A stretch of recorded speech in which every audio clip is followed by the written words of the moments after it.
ഇനി നമ്മൾ പഠിക്കാൻ പോകുന്നത് 98ാമത്തെ പേജാണ്. നിങ്ങൾ ആ ടെക്സ്റ്റ് ബുക്ക് ഒന്ന് ഓപ്പൺ ചെയ്ത് വെക്കാനായിട്ട് എല്ലാവരെയും ഓർമ്മിപ്പിക്കുകയാണ്. കാരണം എന്താണെന്ന് വെച്ചാൽ ഇവിടെ സ്ട്രക്ചർ ഓഫ് ബോൺ എന്നുള്ള ഭാഗമാണ് നമ്മൾ പഠിക്കാൻ പോകുന്നത്, അല്ലെങ്കിൽ അസ്ഥിയുടെ ഘടന എന്ന ഭാഗമാണ് പഠിക്കുവാനായിട്ട് പോകുന്നത്. വളരെ പ്രധാനപ്പെട്ട ഭാഗമാണ്, അത് നിങ്ങൾ മനസ്സിലാക്കിയെടുക്കണം. ഇവിടെ ഒരു പിക്ചർ തന്നിട്ടുണ്ട്, അതായത് ഒരു അസ്ഥിയെ എന്താണ് ചെയ്തിരിക്കുന്നത്, വട്ടം മുറിച്ച് ഒരു പിക്ചറായിട്ട് നമുക്ക് തന്നിരിക്കുകയാണ്. ഇവിടെ രണ്ട് കാര്യങ്ങളെയാണ് ആ അസ്ഥി വട്ടം മുറിച്ചായിട്ട് ഇരുന്നിട്ട് ഇതിനകത്ത് തന്നിരിക്കുന്നത്. ഏതെല്ലാമാണ്?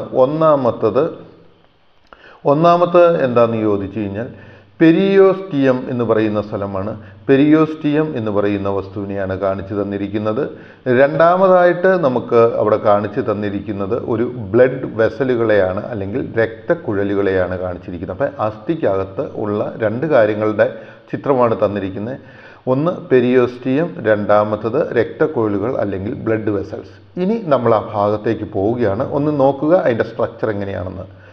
Bones constitute 18% of the human body's weight. അതായത് അസ്ഥികൾ എന്താണ് ചെയ്യുന്നത്? മനുഷ്യ ശരീരത്തിൻ്റെ 18% തൂക്കമുണ്ടാകുമെന്നാണ് പറയുന്നത്. അതായത് മനുഷ്യ ശരീരത്തിൻ്റെ 18%, അതായത് 100 കിലോ ഉള്ള ഒരു മനുഷ്യനെ എടുത്താൽ ഏകദേശം 18 കിലോയോളം അവൻ്റെ എല്ലുകൾ ആയിരിക്കും എന്നുള്ളതാണ് ആദ്യമായിട്ട് പറഞ്ഞിരിക്കുന്നത്. Bones provide structure, support and protection to the body.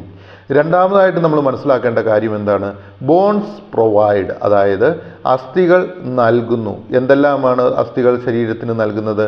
ശരീരത്തിന് സ്ട്രക്ചർ നൽകുന്നു, അതായത് ഘടന നൽകുന്നു. അതുപോലെ തന്നെ എന്തൊക്കെയാണ് നൽകുന്നത്? അത് നൽകുന്നത് എന്താണ്? സ്ട്രക്ചർ നൽകുന്നു, സപ്പോർട്ട് നൽകുന്നു, അതുപോലെ തന്നെ സംരക്ഷണവും നൽകുന്നു. അതായത് താങ്ങും സംരക്ഷണവും ഘടനയും നൽകുന്നത്. അതായത് ഒരു മനുഷ്യൻ്റെ ശരീരത്തിന് താങ്ങും ഘടനയും സംരക്ഷണവും നൽകുന്നത്, അല്ലെങ്കിൽ സ്ട്രക്ചറും സപ്പോർട്ടും പ്രൊട്ടക്ഷനും നൽകുന്നത് എന്താണ്? ബോൺസ് ആണ്. അപ്പോൾ ഇനി എന്താണ് പറഞ്ഞിരിക്കുന്നത്? Periosteum is the membrane that covers each bone. അത് നിങ്ങളൊന്ന് മനസ്സിലാക്കി കൊടുക്കുക. പെരിയോസ്റ്റിയം എന്ന് പറയുന്ന സാധനത്തിൻ്റെ പ്രവർത്തനം എന്താണ്? ഓരോ അസ്ഥിയെയും അത് ആവരണം ചെയ്തിരിക്കുകയാണ്, അല്ലെങ്കിൽ അത് പൊതിഞ്ഞ് സൂക്ഷിക്കുകയാണ് ചെയ്യുന്നത്. പെരിയോസ്റ്റിയം ഈസ് ദ മെംബ്രൈൻ, അത് ഒരു കവറാണ്, ഓക്കെ, ആവരണമാണ്. ദാറ്റ് കവേഴ്സ് ഈച്ച് ബോൺ, അതായത് എല്ലാ അസ്ഥികളെയും അത് പൊതിഞ്ഞ് സൂക്ഷിക്കുന്നു. അടുത്തതായിട്ട് പറഞ്ഞിരിക്കുന്നത് എന്താണ്? Blood vessels, nerves and lymph vessels are found in bones. അതായത് ഈ ബോണിനകത്ത് അല്ലെങ്കിൽ അസ്ഥിയിൽ കാണപ്പെടുന്ന സാധനങ്ങൾ അല്ലെങ്കിൽ പദാർത്ഥങ്ങൾ ഏതെല്ലാമാണ്, അല്ലെങ്കിൽ എന്തെല്ലാമാണ് നമുക്ക് അവിടെ കാണുവാനായിട്ട് സാധിക്കുന്നതെന്ന് പറയുന്നു. ബ്ലഡ് വെസൽസ് കാണപ്പെടുന്നു, അതായത് രക്തക്കുഴലുകൾ കാണപ്പെടുന്നു. രണ്ടാമതായിട്ട് കാണപ്പെടുന്ന എന്താണ് അസ്ഥിയിൽ? നെർവ്സ് എന്ന് വെച്ച് കഴിഞ്ഞാൽ എന്താണ്? നാഡികൾ കാണപ്പെടുന്നു. മൂന്നാമതായിട്ട് കാണപ്പെടുന്ന എന്താണ്? ലിംഫ് വെസൽസ് കാണപ്പെടുന്നു. എന്താണ്? ലിംഫ് വാഹികളെയും കാണപ്പെടുന്നു. അപ്പം ഈ അസ്ഥിയിൽ കാണപ്പെടുന്ന പദാർത്ഥങ്ങൾ ഏതെല്ലാമാണ്? ബ്ലഡ് വെസൽസ്, നെർവ്സ്, ലിംഫ് എന്നിവയാണ് ലിംഫ് വെസൽസ്. ഇവയെ മൂന്നിനെയുമാണ് കാണപ്പെടുന്നത്. രക്തക്കുഴലുകളെ കാണപ്പെടുന്നു, ലിംഫ് വാഹികളെ കാണപ്പെടുന്നു, അതുപോലെ തന്നെ നെർവുകളെ കാണപ്പെടുന്നു, അല്ലെങ്കിൽ നാഡികളെ കാണപ്പെടുന്നു. ഇത്രയും നിങ്ങൾക്ക് ക്ലിയർ ആയെന്ന് തോന്നുന്നു. ഇനി അടുത്തതിലേക്ക് പോവുകയാണ്.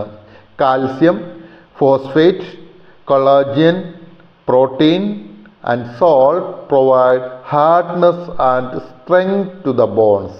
ഇവിടെ എന്തൊക്കെയാണ് പറഞ്ഞിരിക്കുന്നത്? ഈ അസ്ഥിക്ക് എന്തെല്ലാം പദാർത്ഥങ്ങളാണ് സ്ട്രെങ്ത്, അല്ലെങ്കിൽ അസ്ഥിക്ക് എന്താ ചെയ്യുന്നത്?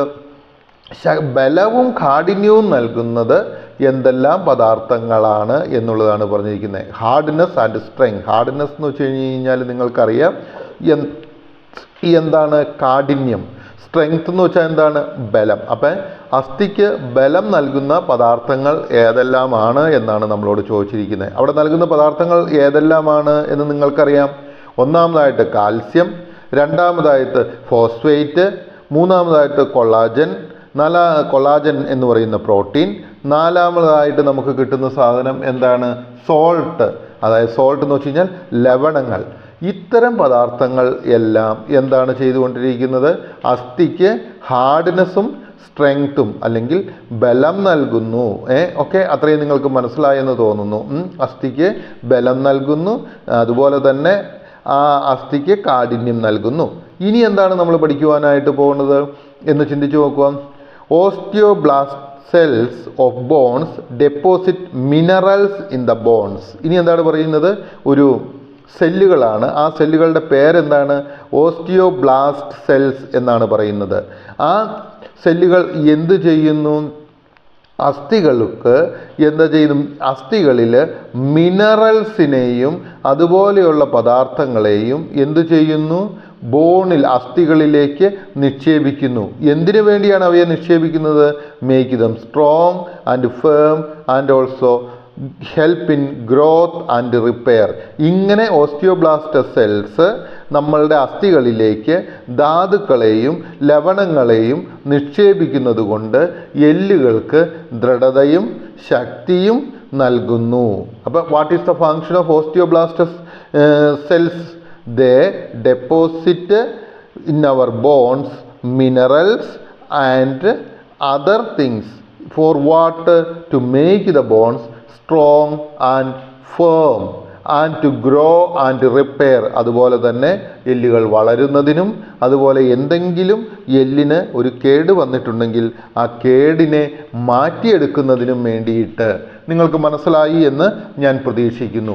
ഇനി നമുക്ക് തന്നിരിക്കുന്ന ഇൻഡിക്കേറ്റേഴ്സിലേക്ക് പോവുക. 98-ാമത്തെ പേജിൽ അവസാനമായിട്ട് തന്നിരിക്കുന്ന ആ ഇൻഡിക്കേറ്റേഴ്സിലേക്ക് പോവുക. എന്തെല്ലാമാണ് ഇൻഡിക്കേറ്റേഴ്സിൽ തന്നിരിക്കുന്നത്? സ്ട്രക്ചർ ഓഫ് ബോൺ എന്ന് പറയുന്നതിൻ്റെ അവസാനമായിട്ട് തന്നിരിക്കുന്നത് ബോൺസ് ഹാർഡ്നെസ് എന്നാണ് പറഞ്ഞിരിക്കുന്നത്, അല്ലെങ്കിൽ ഹാർഡ്നെസ് ഓഫ് ബോൺ. അതായത് ഈ ഹാർഡ്നെസ് ഓഫ് ബോൺ എന്ന് വെച്ച് കഴിഞ്ഞാൽ എന്താണ്? അസ്ഥികളുടെ കാഠിന്യം. അതിനെക്കുറിച്ചൊരു കുറിപ്പ് തയ്യാറാക്കുവാനാണ് പറഞ്ഞിരിക്കുന്നത്. അപ്പം നമ്മൾ മനസ്സിലാക്കുക, ഇങ്ങനെ എഴുതുക: ബോൺസ് എന്ന് പറയുന്ന സാധനങ്ങൾ are made of protein, collagen and minerals and calcium. അതായത് ബോൺ അസ്ഥികൾ എങ്ങനെയാണ് നിർമ്മിക്കപ്പെട്ടിരിക്കുന്നത്, അല്ലെങ്കിൽ അവയിലുള്ള പദാർത്ഥങ്ങൾ ഏതെല്ലാമാണ്? പ്രോട്ടീൻ ഉണ്ട്, കൊളേജിൻ ഉണ്ട്, മിനറൽസ് ഉണ്ട്, കാൽസ്യം ഉണ്ട്. ഓക്കെ, ഇനി നമ്മളൊന്ന് നോക്കുക. Collagen on the bone provide framework for the incorporation of minerals. Okay, അതായത് ഈ കൊളേജൻ എന്ന് പറയുന്ന പദാർത്ഥം നമ്മളുടെ അസ്ഥിയിലുള്ളത് എന്ത് ചെയ്യുന്നു? ഇൻകോർപ്പറേറ്റ് ചെയ്യുന്നു. മിനറൽസിനെ, ധാതുക്കളെയും ലവണങ്ങളെയും നമ്മളുടെ അസ്ഥിയിലേക്ക് സ്വീകരിക്കുവാനായിട്ട് സഹായിക്കുന്നു. പ്രത്യേകിച്ചും calcium phosphate into the collagen framework. പ്രത്യേകമായിട്ട് അവ എന്താ ചെയ്യുന്നത്? കാൽസ്യത്തിനെയും ഫോസ്ഫേറ്റിനെയും അവ സ്വീകരിക്കുന്നു. ദ മിനറൽ മേക്സ്, അങ്ങനെ സ്വീകരിക്കപ്പെടുന്ന മിനറലുകളുടെ പ്രത്യേകത എന്താണ്?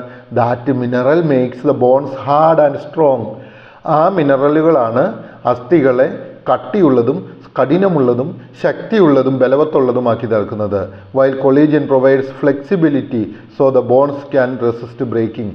അതോടൊപ്പം തന്നെ ഈ കൊളേജിൻ എന്ത് ചെയ്യുന്നു? ബോണിന് അല്ലെങ്കിൽ അസ്ഥികൾക്ക് ഒരു ഫ്ലെക്സിബിലിറ്റി കൂടി നൽകുന്നു. അങ്ങനെ ആ ഫ്ലെക്സിബിലിറ്റി നൽകുന്നതിൻ്റെ പരിണിതഫലമായിട്ട് അവയ്ക്ക് എന്ത് സംഭവിക്കുന്നു? അവ ഒടിയാതിരിക്കുകയും ചെയ്യുന്നു. ഇനി രണ്ടാമത്തെ ഇൻഡിക്കേറ്റേഷനിലേക്ക് നോക്കുക. Function of osteoblast cells. എന്താണ് പറഞ്ഞിരിക്കുന്നത്? Function of osteoblast cells. അതായത് ഓസ്റ്റിയോബ്ലാസ്റ്റ് സെല്ലിൻ്റെ ഫങ്ഷനുകൾ എന്താണ്? Osteoblast cells of bones deposit minerals in the bones. Osteoblast cells എന്താ ചെയ്യുന്നത്? മിനറൽസിനെ നമ്മളുടെ അസ്ഥിയിലേക്ക് ഇടുന്നു. Make them strong and firm. അവ എന്ത് ചെയ്യുന്നു?